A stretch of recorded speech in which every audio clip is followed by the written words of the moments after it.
নমস্কাৰ সকলোকে স্বাগতম জনাইছো আমাৰ এটি বিশেষ সাক্ষাৎকাৰৰ মাজলৈ। আমাৰ সৈতে এই মুহূৰ্তত উপস্থিত আছে সদৌ অসম গোৰ্খা ছাত্ৰ সন্থাৰ প্ৰাক্তন সভাপতি তথা অসম চৰকাৰ গোৰ্খা উন্নয়ন পৰিষদৰ সন্মানীয় অধ্যক্ষ শ্ৰী প্ৰেম তামাঙৰ সুযোগ্য সন্তান আদিত্য তামাং আৰু সদ্য ঘোষিত যি হাইস্কুল শিক্ষান্ত পৰীক্ষাৰ ফলাফল, এই ফলাফলত 93.5% লৈ এক সুন্দৰ ফলাফল দেখুৱাবলৈ সক্ষম হোৱা আদিত্যক আমি অভিনন্দন জনাই কিছু কথা আদিত্যৰ সৈতে পাতিব বিচাৰিছো। আদিত্য, প্ৰথমে তোমাক অলেখ অভিনন্দন আৰু কংগ্ৰেচুলেশ্যনছ জনাইছো ইমান এটা ধুনীয়া ফলাফল তুমি দেখুৱাৰ কাৰণে। Thank you. কি ক'ব বিচাৰিবা আজিৰ যিটো তোমাৰ ৰিজাল্ট আহিল, তোমাৰ কেনেকুৱা হৈছে অনুভৱ এতিয়া? মোক বহুত ভাল লাগিছে, এইটো মোৰ বহুত ভাল অনুভৱ। মই প্ৰথমবাৰ মানে ফাৰ্ষ্ট টাইম মই মেট্ৰিক পৰীক্ষাৰ অনুভৱটো কৰি মানে প্ৰথমত মোৰ বহুত ভয় লাগিছিলে। এতিয়া ৰিজাল্টটো আহিলে, ৰিজাল্টটো অহাৰ পিছত 93.5 পাই এটা মানে ভাল মনটো মানে ফলাফল হ'ল, সেইটো মোৰ বহুত ভাল লাগিছে। কিন্তু মই 90 ইয়াতকৈও বেছি 95 এভভ টাৰ্গেট কৰিছিলোঁ, খালি সেইটো মানে প্ৰাপ্ত কৰিবলৈ মই সফল নহ'লোঁ।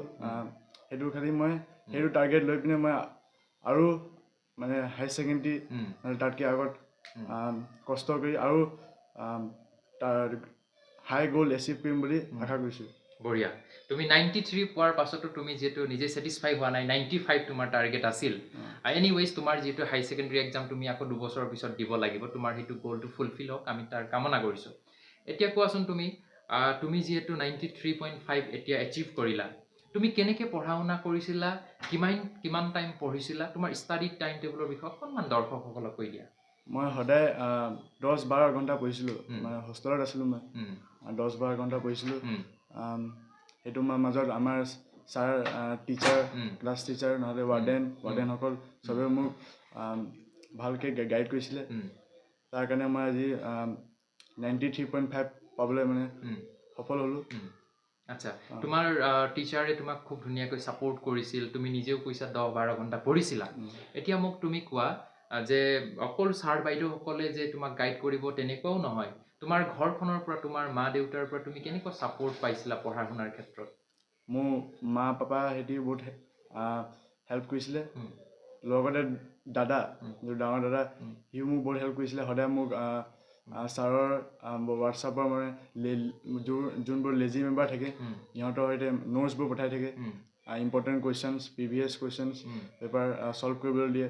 তাৰ সৈতে মই বহুত হেল্প পালোঁ আৰু মই কমনো পালোঁ। আৰু মোৰ কিবা আৰু ইম্প্ৰুভ কৰিবলৈ ৰেফাৰেঞ্চ বুক, তাতে guide book, example previous solve questions, এনেকুৱা মোক বুকছ মানে দিছিলে, যোনটো মই পঢ়ি পিনে আজি এই 93.5% পাবলৈ সফল হ'লোঁ। এতিয়া তুমি কোৱা, যিহেতু মেট্ৰিক তুমি ভাল ৰিজাল্ট কৰিছা, এতিয়া তুমি হায়াৰ ষ্টাডিজৰ কাৰণে যাব লাগিব, তুমি আৰু ইয়াৰ আগুৱাই যাব লাগিব, হায়াৰ ছেকেণ্ডেৰী, গ্ৰেজুৱেশ্যন বা তুমি যিটো লাইনত যোৱা, তোমাৰ এতিয়া এম্বিশ্যন বা লক্ষ্য কি আছে? এইম ইন লাইফ মই যদি তোমাক সোধোঁ, তুমি ভৱিষ্যতে কি কৰিব বিচাৰা? মোৰ এম্বিশ্যন হয় চিভিল ছাৰ্ভিচত সোমাই পিনে IAS অফিচাৰ বনা আৰু সমাজক সদায় আগবঢ়োৱা। আমাৰ যোনটো গোৰ্খা সমাজ, গোটেই অসমীয়া সমাজ, গোটেই অসমখনক ডেভেলপ কৰা, সেইটো মই এটা IAS অফিচাৰ হৈ পিনে মানে মোৰ মনত এইটো মানে আছে। তুমি যিহেতু নিজেও দেখিছা যে তোমাৰ দেউতাই সদৌ অসম গোৰ্খা ছাত্ৰ সন্থা কৰিছে এটা দীঘলীয়া সময়, তাৰপিছত এতিয়া অসম চৰকাৰৰ তেখেত আছে গোৰ্খা ডেভেলপমেণ্ট কাউন্সিলৰ চেয়াৰমেন হিচাপে জাতিটোৰ কাৰণে ডেভেলপমেণ্টেল ছেক্টৰত কাম কৰি আছে। দেউতাৰ পৰা তুমি কেনেকুৱা ধৰণৰ কিবা ল'ব বিচাৰিবা নেকি আইডিয়াছ, যিটো দেউতাই নেকি ডেভেলপমেণ্ট ছেক্টৰত কাম কৰি আছে? মোৰ দেউতাই এটা বহুত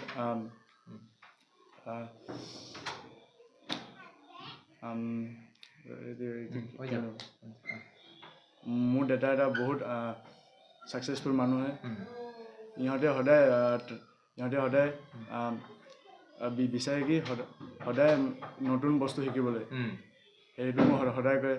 তাৰপিছত দেউতাই যোনটো বস্তু নহয় সেইটো বস্তু মানে একেবাৰে শেষে কৰি দিয়ে যেতিয়ালৈকে মানে নহয়। তো দেউতাই মোৰ কাৰণে দিন ৰাতি পূৰা কষ্ট কৰে।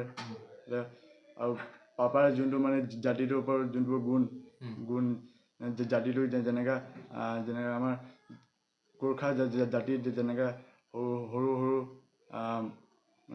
দুখীয়া মানুহ আছে সিহঁতক ডেভেলপ কৰিছে তো তাৰ পৰা মই বহুত গুণ ল'ব মানে বিচাৰিছোঁ আচ্ছা মই তোমাৰ পৰা আৰু বেছি সময় নলওঁ আৰু লাষ্টত কোৱা তোমাৰ যিটো এইটো ছাকচেছ যিটো যি ষ্টৰি তুমি যিটো এটা ভাল ধুনীয়া ফলাফল দেখুৱাবলৈ সক্ষম হ'লা ইয়াৰ যিটো ক্ৰেডিটটো তুমি কাক কাক দিব বিচাৰিবা ক্ৰেডিটটো মই আমাৰ টিচাৰ্ছ মা দেউতা মোৰ ফ্ৰেণ্ডছো হেল্প কৰিছিলে দাদা ককা আইতা ভণ্টি ভাইটি চবে মোক ছাপোৰ্ট কৰিছিলে মোৰ মেট্ৰিকত ভাল হ'ব বুলি চবে মোক প্ৰথম ভয় লাগিছিলে খালি চবে মোক হেল্প কৰিলে হেল্প কৰি মোক এটা জোচ এটা দিছিলে সেই জোচটো লৈ পিনে মই চবৰ পৰা মানে এটা মানে লাভ এটা পাইছিলোঁ সেইটো হিচাপে মই পঢ়ি গ'লোঁ আৰু আজি 93.5% পাবলৈ মই সফল হ'লোঁ মোৰ লাষ্ট কুৱেশ্যন যিবিলাক ষ্টুডেণ্টে তোমাক এতিয়া চাব তোমাৰ এই ইণ্টাৰভিউটো যিখিনিয়ে ফিউচাৰত মেট্ৰিক দিব তেওঁলোকক তুমি কি ক'ব বিচাৰিবা তেওঁলোকে কেনেকৈ আগবাঢ়ি যোৱাটো ষ্টাডি কেনেকৈ কৰিব লাগে বুলি তুমি ক'ব বিচাৰিবা ষ্টাডিটো মানে 10-12 ঘণ্টা পঢ়াটো নহয় যিমান 2 ঘণ্টা পঢ়িলেও মানে সেই এটা টাৰ্গেট লৈ পিনে মানে পঢ়িব লাগে আজি কিবা পঢ়িব আছে যেনেকৈ ছায়েন্সৰ এতিয়া কিবা ফিজিক্সৰ কিবা পঢ়িব আছে তো সেই কুৱেশ্যনছ বুকৰ কুৱেশ্যনছ প্ৰথম NCERT চাই পিনে তাৰপিছত বেলেগ ৰেফাৰেঞ্চৰ পৰা তাৰপিছত ছাৰ আৰু কিবা এক্সাম্পলৰ পৰা সেইখিনি টাৰ্গেট লৈ পিনে সেই সদায় সেই টাৰ্গেটটো মানে খতম কৰিব লাগে তেতিয়া সেইটো হিচাপে যদি পঢ়ি যায় তেতিয়া মানে বহুত ভাল হ'ব আৰু কেতিয়াও মানে ষ্টাডি টেবুলটো মানে খেলি মেলি কৰিব নালাগে পাৰফেক্ট টাইমৰ ষ্টাডি কৰিব লাগে পাৰফেক্ট টাইমত খোৱা এইবোৰ চব পাৰফেক্ট হ'ব লাগে তেতিয়া মানে ৰিজাল্টটো ভাল হ'ব একদম শেষত তুমি কি ক'ব বিচাৰিবা যিখিনি অডিয়েঞ্চে তোমাক চাই আছে লাষ্টলি তুমি একদম শেষত কি ক'ব বিচাৰিবা চবে লাষ্ট মই কি ভাবনা চাহাঁছো লাইক ছাপোৰ্ট লাগে সহায় সহযোগিতা বেলেগ যিমান মানে এতিয়া 10ত পঢ়ি আছে সিহঁতি ভালকৈ পঢ়িব লাগে এতিয়া যিহেতু আমাৰ চেবাটো বহুত মানে টান হৈ গৈছে খালি সেইটো চাই পিনে ভয় কৰিব নালাগে এটা পঢ়াৰ লগতে সেই কনচেপ্টটো ল'ব লাগিব এতিয়া কনচেপচুৱেল হৈ গ'ল খালি ভয় খাব নালাগে মনৰ বিশ্বাস থাকিব লাগিব মনৰ বিশ্বাস তাৰপিছত সদায় কষ্ট স্মাৰ্ট ৱৰ্ক এইবোৰ হ'লে ষ্টুডেণ্টটো সফল হ'ব থেংক ইউ ছ' মাছ আদিত্য তুমি আমাক এইখিনি টাইম দিয়াৰ কাৰণে আৰু তোমাৰ ভৱিষ্যত উজ্জ্বল হওক তুমি যিটো এম্বিশ্যন বা এইম লৈ পেলাই লাইফত আগবাঢ়ি যোৱা তোমাৰ সেই এম্বিশ্যন এইম চব ফুলফিল হওক ভগৱানে তোমাক শক্তি দিয়ক আমি তাৰে কামনা কৰিছোঁ প্ৰিয় দৰ্শকসকল ইয়াৰ লগে লগে মই বিদায় লৈছোঁ আৰু আদিত্যক আপোনালোকেও যিসকলে চাই আছে তাৰ পৰা অকণমান মৰম দিয়ক অকণমান আশীৰ্বাদ কৰক যাতে ভৱিষ্যত দিনবিলাকত আদিত্যই তেওঁৰ নিজৰ সপোন সম্পূৰ্ণ কৰিব পাৰে এগৰাকী সংগ্ৰামী নেতা মই কৈছোঁৱেই যে সদৌ অসম গোৰ্খা ছাত্ৰ সন্থাৰ